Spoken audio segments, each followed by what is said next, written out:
El profeta que desafió a Dios. ¿Quién fue y por qué? Levántate, ve a Nínive, esa gran ciudad, y predica contra ella, porque su maldad ha subido hasta mi presencia. Jonás 3, 2. Con estas palabras, resonando desde las páginas milenarias de la Sagrada Escritura, nos adentramos en un relato que, a primera vista, podría parecer una simple crónica de un profeta y una ciudad distante. Sin embargo, bajo la superficie de esta orden divina, yace una historia de profunda complejidad humana, una lucha titánica entre la voluntad de Dios y la resistencia del corazón humano. Nos encontramos ante el enigma de Jonás, un hombre elegido por Dios para una misión crucial, pero cuya respuesta inicial no fue la sumisión esperada, sino la rebelión abierta. ¿Quién era este hombre, este profeta que, ante un llamado directo del Altísimo, se atrevió a desafiar la voz que creó los cielos y la tierra? ¿Qué motivó una desobediencia tan radical, tan contraria a la naturaleza misma de un siervo de Dios? La narrativa bíblica nos presenta a Jonás como un instrumento en manos divinas, enviado a advertir a una metrópoli pagana y hostil, Nínive, la capital del imperio asirio, conocida por su crueldad y su idolatría. Pero en lugar de emprender el camino hacia el este, Jonás, impulsado por razones que aún debemos desentrañar, se dirige en la dirección opuesta, buscando refugio en Tarsis, el extremo occidental del mundo conocido. Esta huida no es un mero tropiezo, es una declaración audaz, una confrontación directa con el Creador. Si te gusta este tema, no olvides suscribirte y tocar el botón para que YouTube te notifique cuando se suban nuevos vídeos, y no olvides compartir este vídeo con familiares y amigos. La historia de Jonás no es solo un relato antiguo, es un espejo en el que se refleja la condición humana, nuestras propias luchas internas cuando la voluntad de Dios parece contradecir nuestros deseos, nuestros miedos o incluso nuestros prejuicios. ¿Quién de nosotros no ha sentido alguna vez la resistencia a un llamado, la tentación de huir de una responsabilidad que nos incomoda, o la dificultad para aceptar que la misericordia divina se extienda a aquellos que consideramos indignos? El profeta Jonás, en su aparente fracaso inicial, nos habla de una manera sorprendentemente íntima. Su viaje, lejos de ser un simple incidente en la historia de la salvación, se convierte en una profunda meditación sobre la obediencia, la naturaleza de la misericordia y el alcance del amor de Dios. ¿Por qué un profeta, un hombre que habla en nombre de Dios, se rebela contra ese mismo Dios? ¿Fue miedo, orgullo, resentimiento, o una combinación compleja de estos elementos?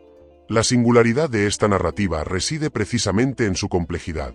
No se trata de un simple acto de desobediencia, sino de una resistencia profundamente arraigada en la psique del profeta, que nos invita a examinar nuestras propias resistencias a la voluntad divina. En los próximos momentos, nos sumergimos en las profundidades de esta historia fascinante. No buscaremos una comprensión superficial, sino que nos detendremos a contemplar las motivaciones de Jonás, las consecuencias de su huida y, sobre todo, la respuesta inquebrantable de un Dios que, a pesar de la rebelión de su siervo, no abandona su plan de salvación.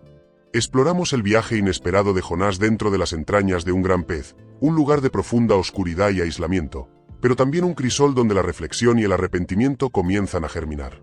Esta experiencia extrema, lejos de ser un castigo sin propósito, se revela como un camino forzado hacia la rendición y la comprensión de la soberanía divina.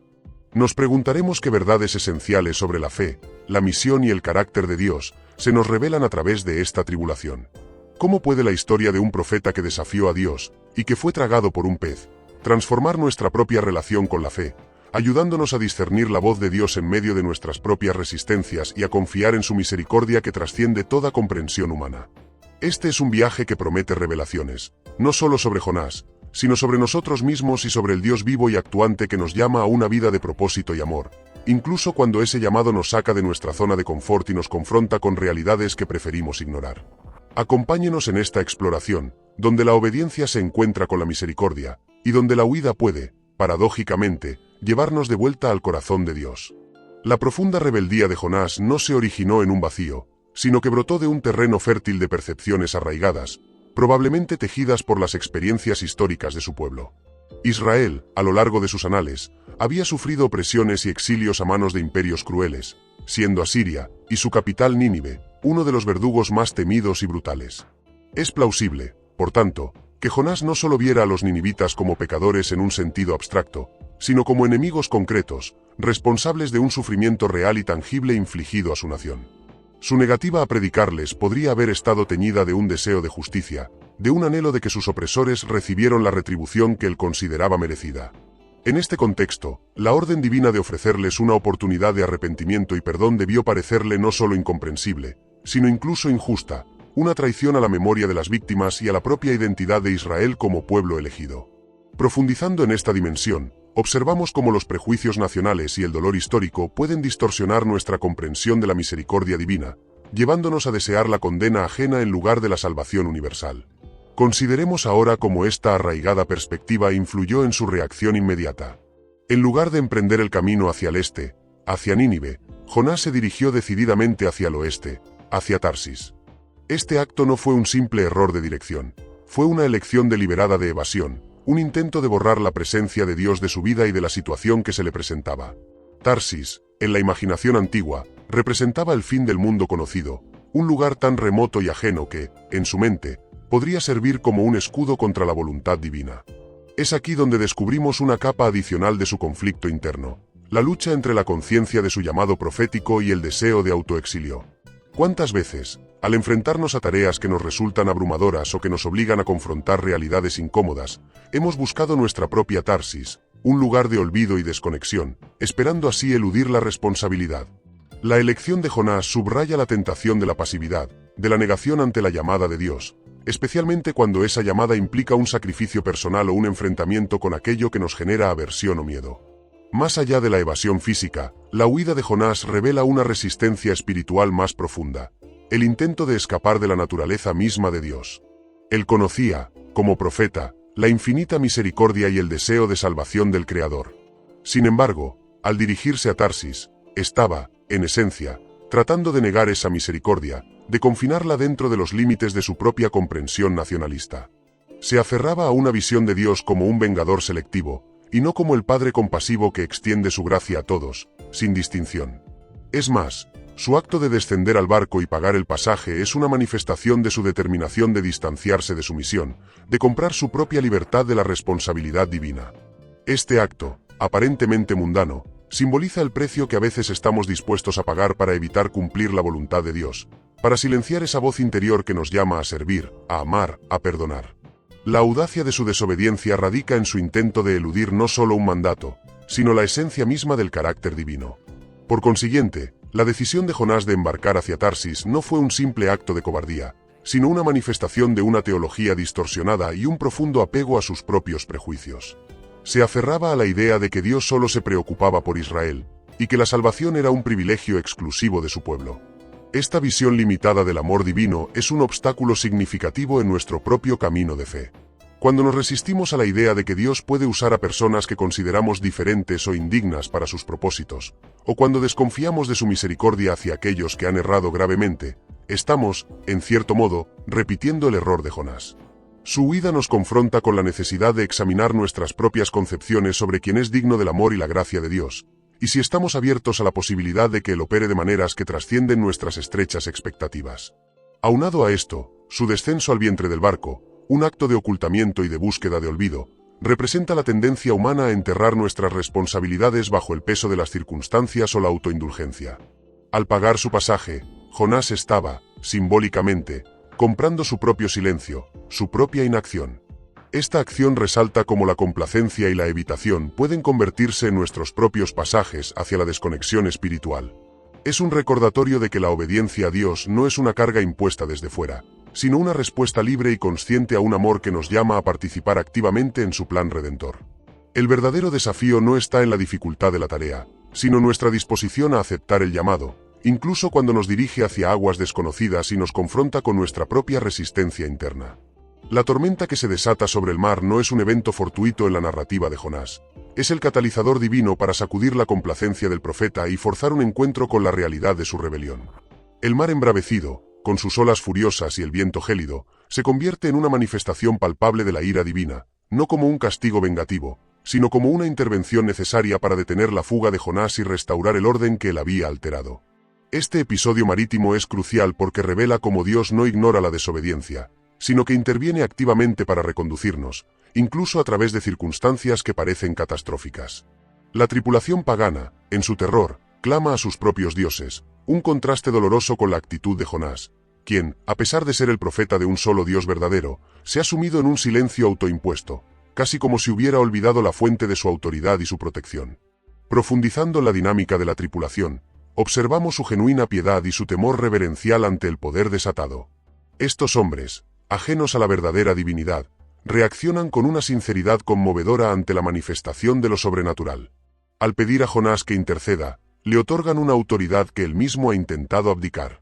Su pregunta, ¿qué debemos hacer para salvarnos?, resuena con una sinceridad que contrasta agudamente con la evasión de Jonás. Este momento subraya una paradoja. Los gentiles, en su ignorancia, demuestran una apertura a la intervención divina que el profeta elegido, por el contrario, ha rechazado activamente. Es una lección sobre cómo la humildad y el reconocimiento de la propia impotencia pueden abrir puertas a la gracia, mientras que el orgullo y la autosuficiencia pueden cerrar esas mismas puertas. La insistencia de Jonás en que lo arrojen al mar, una oferta que parece un acto de desesperación, es en realidad un reconocimiento tácito de su culpa y la causa de la tribulación que aflige a la nave. El acto de ser arrojado a las aguas turbulentas marca el punto de inflexión en la huida física de Jonás. Sin embargo, es el evento subsiguiente, su inmersión en las profundidades del gran pez, lo que constituye el verdadero corazón de su experiencia transformadora.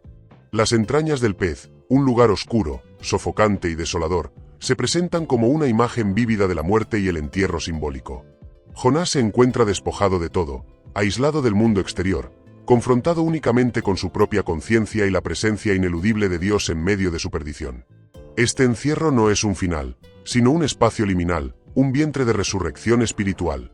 Es dentro de esta oscuridad extrema donde la resistencia de Jonás finalmente comienza a ceder, donde la autocomplacencia da paso a la súplica y donde la comprensión de la magnitud de su desobediencia se vuelve abrumadora. La oración que surge de las profundidades del pez no es una oración de exigencia o de justificación, sino una confesión humilde y desesperada. Jonás reconoce su abandono, su exilio de la presencia divina, pero en esa misma confesión, implora la salvación. Sus palabras, desde el vientre del Seol clamé, revelan una profunda comprensión de que incluso en el abismo más profundo, la voz de Dios puede ser escuchada y su misericordia puede alcanzar. Esta oración es un modelo de arrepentimiento genuino, donde el pecador no solo reconoce su error, sino que se entrega completamente a la voluntad de Dios, confiando en que el Señor es el único capaz de restaurarlo. La frase «tú me arrojaste a lo profundo», a las entrañas del mar no es una acusación, sino una aceptación del juicio divino como justo, aunque doloroso. Ahora, consideremos cómo este oscuro y terrible encarcelamiento se convierte en un espacio de profunda revelación.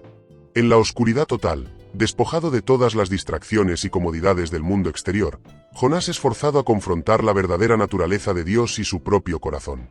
El pez, un instrumento involuntario de la providencia divina, se convierte en una especie de templo improvisado donde se revela la justicia y la misericordia del Creador. Al reflexionar sobre esta experiencia, podemos preguntarnos, ¿en qué momentos de nuestra vida, en nuestras propias tinieblas, hemos sido forzados a una intimidad más profunda con Dios? Cuando las circunstancias que parecían ser un castigo se han transformado en oportunidades para redescubrir su cercanía y su fidelidad.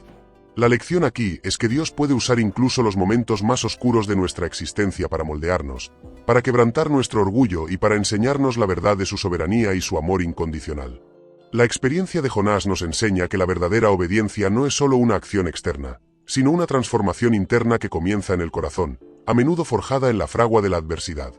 La súplica de Jonás desde las profundidades del pez, aunque desesperada, encierra una comprensión emergente de la ley divina, una captación de que Dios no solo dicta mandamientos, sino que también establece un orden fundamental en la creación. Su reconocimiento de que ha sido arrojado de tu presencia y que miraré otra vez hacia tu santo templo sugiere una conciencia creciente de la santidad de Dios y de la separación que su pecado ha provocado. Este no es un mero lamento, es una reorientación de su mirada, un desplazamiento de su enfoque de su propia desgracia a la majestad divina. La mención del santo templo evoca la idea de un lugar de encuentro entre lo humano y lo divino, un espacio donde la comunión es posible.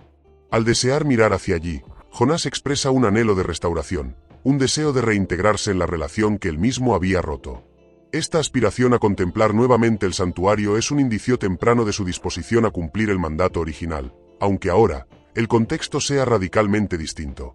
Además, la profunda meditación de Jonás sobre la naturaleza de la salvación y la perdición revela una comprensión más matizada de la justicia divina. Al decir las aguas me rodearon hasta el alma, el abismo me cercó, las algas se enredaron en mi cabeza, está describiendo la abrumadora sensación de estar ahogado, no solo físicamente, sino espiritualmente. Sin embargo, su siguiente afirmación: descendí a las raíces de los montes. La tierra cerró su cerrojo tras de mí para siempre. No es una resignación a la perdición eterna, sino una descripción de la profundidad de su caída, un reconocimiento de la gravedad de su rebelión. Es en este punto donde su perspectiva comienza a transformarse. La confesión: pero tú sacaste mi vida de la fosa, oh Señor, Dios mío, marca el momento culminante de su oración, donde la fe reemplaza al desespero. Esta no es una simple petición de rescate, sino un acto de alabanza anticipada, un reconocimiento de la fidelidad de Dios incluso antes de ser físicamente liberado. Consideremos ahora la implicación de su declaración: los que guardan vanas idolatrías, su misericordia abandonan. Aquí, Jonás no solo se refiere a los gentiles de Nínive, sino que también reflexiona sobre la naturaleza de la verdadera adoración. Al contrastar la vana idolatría con la fidelidad de Dios, está reconociendo que la desobediencia y la autosuficiencia son formas de idolatría, donde uno mismo o las propias preocupaciones se colocan en el lugar de Dios. Su propia huida, impulsada por prejuicios y resentimientos, puede ser vista como una forma de idolatría, donde su identidad nacional y su deseo de venganza se volvieron más importantes que el mandato divino. Esta introspección revela una capa más profunda de su lucha: la necesidad de despojarse de sus propias construcciones mentales y emocionales para abrazar la amplitud del plan de Dios. Su reflexión sobre la misericordia que abandonan los idólatras es, de hecho, un reconocimiento de la misericordia que él mismo había estado a punto de abandonar. Desde una perspectiva pastoral, la experiencia de Jonás en el pez nos invita a reflexionar sobre cómo nuestras propias tinieblas, ya sean pruebas, fracasos o incluso periodos de sequedad espiritual, pueden ser, paradójicamente, lugares de profunda revelación y transformación. A menudo, es en la ausencia de luz y consuelo externo donde aprendemos a confiar más plenamente en la luz interior de la gracia divina. La disposición de Jonás a admitir su error y a suplicar la intervención divina, en lugar de aferrarse a su resistencia, es un modelo para nosotros. Cuando nos encontramos en situaciones difíciles, en lugar de culpar a Dios o a otros, podemos elegir la vía del arrepentimiento y la confianza, reconociendo que incluso en medio de la adversidad, Dios está obrando para nuestro bien. La oración de Jonás nos enseña que la verdadera fe no consiste en la ausencia de dificultades, sino la perseverancia en la oración y la confianza en la bondad de Dios, incluso cuando no comprendemos sus caminos. Además, el relato subraya la importancia de la humildad en el camino de la fe. La soberbia de Jonás lo llevó a la rebelión, pero su caída en el abismo y su posterior oración humilde allanaron el camino para su restauración. Su confesión de que tú sacaste mi vida de la fosa es un acto de total dependencia, un reconocimiento de que su propia fuerza era insuficiente. Este reconocimiento de nuestra propia fragilidad es fundamental para nuestra relación con Dios. Cuando nos reconocemos necesitados de su gracia, nos abrimos a recibirla en abundancia. La historia de Jonás, por lo tanto, no es solo la historia de un profeta desobediente, sino la crónica de un alma que, a través de una experiencia extrema, aprende la lección esencial de la dependencia total y la confianza inquebrantable en el Dios que rescata. Su experiencia nos anima a abrazar nuestras propias caídas como oportunidades para un encuentro más profundo con el amor redentor de Dios. La liberación de Jonás del vientre del pez no es simplemente un acto de rescate físico, sino la culminación de una profunda reeducación espiritual. Tras 3 días y 3 noches en las entrañas del cetáceo, el Señor dirige una segunda palabra a Jonás, esta vez no con una orden de ir a Nínive, sino con una reafirmación de su autoridad y un nuevo mandato: levántate, ve a Nínive, esa gran ciudad, y proclama el mensaje que yo te digo. La diferencia crucial aquí radica en la naturaleza del mensaje, y sobre todo, en la actitud con la que Jonás debe ahora abordarlo. El mandato original era de denuncia, de advertencia sobre la inminente destrucción. Ahora, aunque la advertencia persiste, el énfasis implícito, y que Jonás ahora debe interiorizar, es la posibilidad de la salvación a través del arrepentimiento. La experiencia en el pez no fue solo un castigo, sino una preparación, un tiempo de purificación y de reajuste de su perspectiva. Dios no desecha a sus siervos rebeldes, sino que los moldea a través de la adversidad para que cumplan su propósito con un corazón renovado y una comprensión más amplia de su misericordia. Consideremos cómo esta segunda oportunidad para Jonás representa un modelo de la paciencia divina. Dios no se da por vencido ante la resistencia humana. En lugar de reemplazar a Jonás con otro profeta, le ofrece una segunda oportunidad para cumplir la misión que él había intentado evadir. Este acto de perseverancia divina es un reflejo de la propia naturaleza de Dios, quien anhela la salvación de todos y no se complace en la perdición de nadie. La disposición de Dios a darle a Jonás una segunda oportunidad subraya la naturaleza redentora de su acción. Jonás, tras su experiencia de casi muerte y su profunda meditación, ha sido despojado de su orgullo y de sus prejuicios nacionales. Ha aprendido, en las profundidades del mar, que la misericordia de Dios trasciende las fronteras geográficas y las identidades étnicas. Además, el viaje de Jonás a Nínive en esta ocasión es significativamente diferente de lo que habría sido si hubiera obedecido desde el principio. Ya no es un profeta reacio, sino uno que ha experimentado de primera mano la profundidad de la intervención divina y la extensión de la misericordia de Dios. Su predicación en Nínive, cuando finalmente llega, está imbuida de una autoridad y una urgencia que solo pueden provenir de alguien que ha pasado por una experiencia transformadora. Las palabras que pronuncia son directas y concisas. Dentro de 40 días Nínive será destruida. Sin embargo, la fuerza de su mensaje no reside solo en la advertencia, sino en la convicción que emana de su propio viaje. Él no predica la condena, sino la posibilidad de evitarla. La reacción de los ninivitas es asombrosa. Al escuchar la predicación de Jonás, no solo el pueblo, sino también el rey y sus nobles, se levantan de sus tronos, se visten de sayal y se sientan sobre ceniza. Este acto de penitencia colectiva es un reconocimiento de su propia maldad y una súplica pública por el perdón. El rey, en su decreto, no solo ordena ayuno y luto, sino que también decreta que todos clamen a Dios con gran fervor, y que cada uno se aparte de su mal camino y de la violencia que hay en sus manos. Esta respuesta unánime, impulsada por la predicación de un profeta que había huido de la misión, demuestra el poder de la palabra de Dios cuando es proclamada con sinceridad y la asombrosa capacidad de la gracia divina para obrar incluso en los corazones más endurecidos. El punto crucial aquí es que la predicación de Jonás, a pesar de ser una advertencia de destrucción, abre la puerta a la salvación porque se basa en la verdad fundamental de que Dios es misericordioso y está dispuesto a perdonar. Jonás, habiendo sido rescatado de la muerte por la intervención divina, ahora se convierte en un heraldo de esa misma misericordia para otros.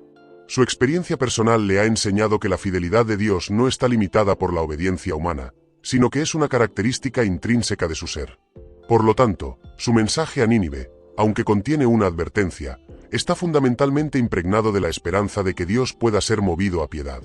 Esta transformación en Jonás es lo que permite que su predicación sea tan efectiva, ya que él mismo ha sido un testimonio viviente de que la misericordia de Dios es accesible incluso para aquellos que han pecado gravemente y han intentado huir de él. La transformación de Jonás no se detiene en su obediencia al dirigirse a Nínive, sino que se manifiesta de manera aún más profunda en su reacción ante el resultado de su predicación. Cuando los ninivitas se arrepienten y Dios, en su inmensa misericordia, decide perdonarles, Jonás se llena de un gran disgusto. Su enojo es tan intenso que llega a clamar: «Te ruego, Señor, que me quites la vida, porque mejor me es morir que vivir». Esta reacción, tan contraria a lo que esperaríamos de un profeta que ha sido testigo de la gracia divina, nos revela una capa más compleja de su personalidad y de la lucha universal contra la envidia y la estrechez de miras. Jonás, al parecer, no deseaba la salvación de Nínive. Quizá su deseo era ver la justicia divina manifestarse en la destrucción de aquellos que habían infligido tanto sufrimiento a su pueblo. Su ira ante el perdón de Dios es, en esencia, una rebelión contra el carácter mismo de Dios, un rechazo de la amplitud de su misericordia. Profundizando en este sentimiento de Jonás, observamos una manifestación de lo que podríamos llamar un nacionalismo espiritual o una concepción tribal de la salvación. Jonás se identificaba tan fuertemente con los intereses de Israel que la idea de que sus enemigos pudieran compartir en la gracia divina le resultaba intolerable. Su perspectiva estaba limitada por su propia experiencia histórica y por los prejuicios que había internalizado. Es un recordatorio poderoso de cómo nuestras propias experiencias, nuestro sentido de identidad grupal y nuestras lealtades pueden, si no se purifican por la gracia, llevarnos a resentir la bondad de Dios hacia aquellos que consideramos otros. En este sentido, la reacción de Jonás nos desafía a examinar nuestras propias actitudes hacia aquellos que difieren de nosotros, hacia aquellos que han sido nuestros adversarios, y a preguntarnos si estamos verdaderamente abiertos a la misericordia universal de Dios, o si, como Jonás, preferiríamos confinarla dentro de nuestros propios estrechos límites. Ahora, consideremos cómo Dios responde a la ira de Jonás. En lugar de reprenderlo severamente o de ignorar su queja, el Señor responde con una lección práctica y visual. Dios hace crecer una planta de ricino que da sombra a Jonás, brindándole un alivio momentáneo y muy bienvenido de su malestar. Jonás se regocija grandemente por la planta.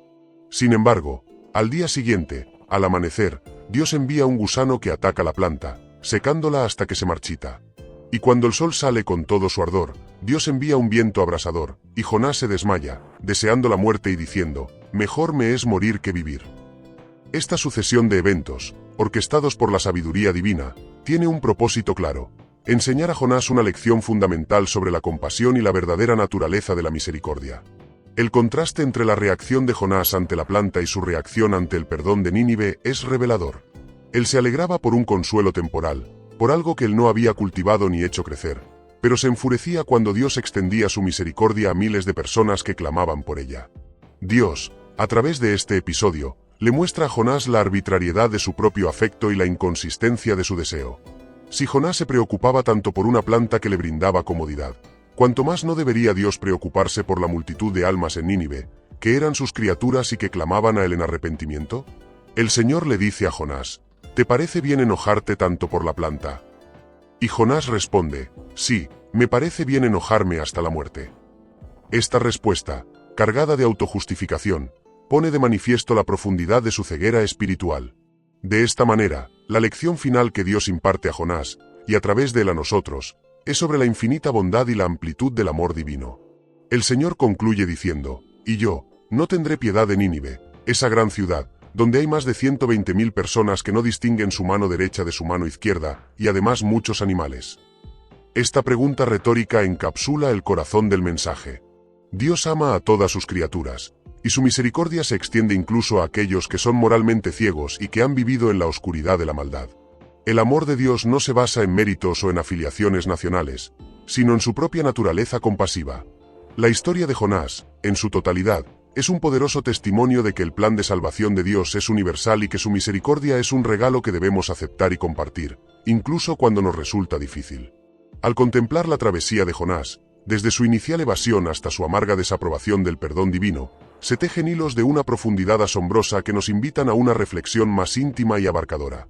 Hemos vislumbrado cómo la resistencia humana, arraigada en el dolor y el prejuicio, puede erigir barreras infranqueables contra la voluntad soberana de Dios, y cómo, incluso en medio de la más profunda rebelión, la mano providencial del Creador no cesa en su empeño de reconducirnos.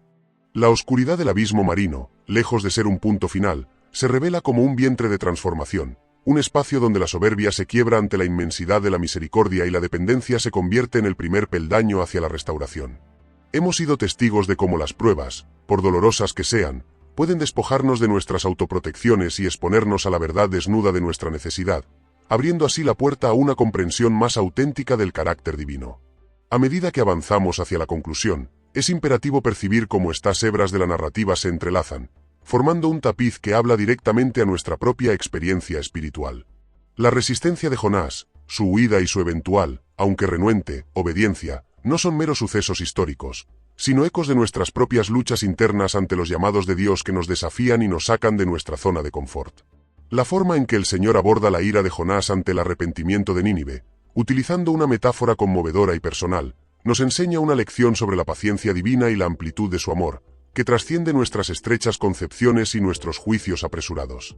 Es como si, al sopesar la lealtad de Jonás a una simple planta frente a la compasión de Dios por miles de almas, se nos presentara un espejo de nuestras propias limitaciones afectivas y de nuestra capacidad para comprender la magnitud del amor divino. Reflexionando sobre este viaje hasta ahora, podemos sentir cómo las distintas facetas de la historia convergen hacia un punto de mayor claridad. La narrativa de Jonás, más allá de ser un relato de un profeta y una ciudad distante, se despliega como una profunda meditación sobre la naturaleza de la obediencia, la profundidad del arrepentimiento y la extensión insondable de la misericordia de Dios.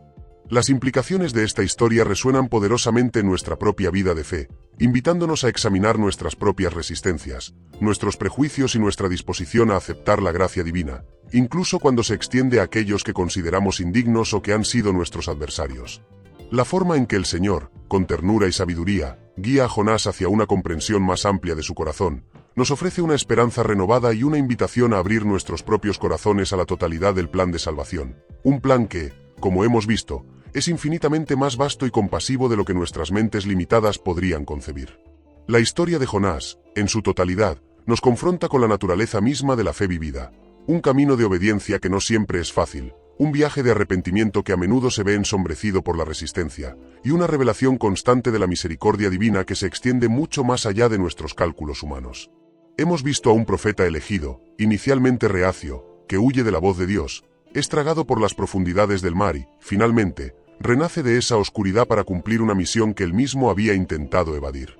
Su experiencia, desde la rebelión hasta la aceptación, nos habla de la persistente paciencia de Dios, que no se rinde ante nuestra fragilidad, sino que nos moldea a través de las pruebas, refinando nuestro corazón y ampliando nuestra comprensión de su amor. La lección final que emerge de este relato, y que resuena con una fuerza particular al final de su viaje, no es simplemente sobre la obediencia o el arrepentimiento en sí mismos, sino sobre la transformación radical que estos provocan en nuestra percepción del amor de Dios. Jonás, al final, aprende que la misericordia divina no es un bien escaso que debe ser celosamente guardado para los elegidos, sino un torrente inagotable que fluye hacia todos, incluso hacia aquellos que consideramos nuestros enemigos. Su enojo ante el perdón de Nínive, aunque chocante, revela la lucha humana contra la amplitud del corazón de Dios. Sin embargo, la respuesta de Dios, a través de la planta de ricino, nos enseña que la verdadera compasión se extiende más allá de nuestros propios intereses y comodidades.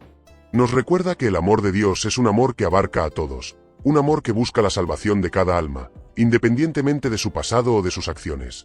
La verdadera práctica de la fe, entonces, comienza ahora, al salir de la reflexión sobre la historia de Jonás y llevar su mensaje a la propia vida. Nos invita a cuestionar nuestras propias Nínives, esos lugares o personas que nos resultan difíciles de amar, aquellos a quienes quizás deseamos ver juzgados en lugar de redimidos. Nos llama a examinar si nuestros prejuicios y nuestras experiencias pasadas nos impiden ver la acción de la gracia divina en los demás. La obediencia de Jonás, forjada en el crisol de su experiencia en el pez, se convirtió en un acto de proclamación de la misericordia que él mismo había recibido. De manera similar, nuestra propia transformación a través de las pruebas y los encuentros con la gracia de Dios debe impulsarnos a ser heraldos de esa misma misericordia en un mundo que tanto la necesita. La historia de Jonás, en última instancia, no es solo un relato de un profeta del pasado, sino un llamado perenne a abrir nuestros corazones a la amplitud del amor de Dios y a participar activamente en su plan redentor, incluso cuando ese plan nos desafía a amar más allá de nuestras propias limitaciones. Si te ha gustado este vídeo, no olvides suscribirte y tocar el botón para que YouTube te notifique cuando se suban nuevos vídeos, y no olvides compartir este vídeo con aquellos que necesiten escuchar sobre el poder de la paciencia y la fidelidad de Dios. Y si tienes preguntas o quieres compartir cómo esta historia ha impactado tu vida, déjanos tu comentario abajo. Nos encantaría saber tu opinión.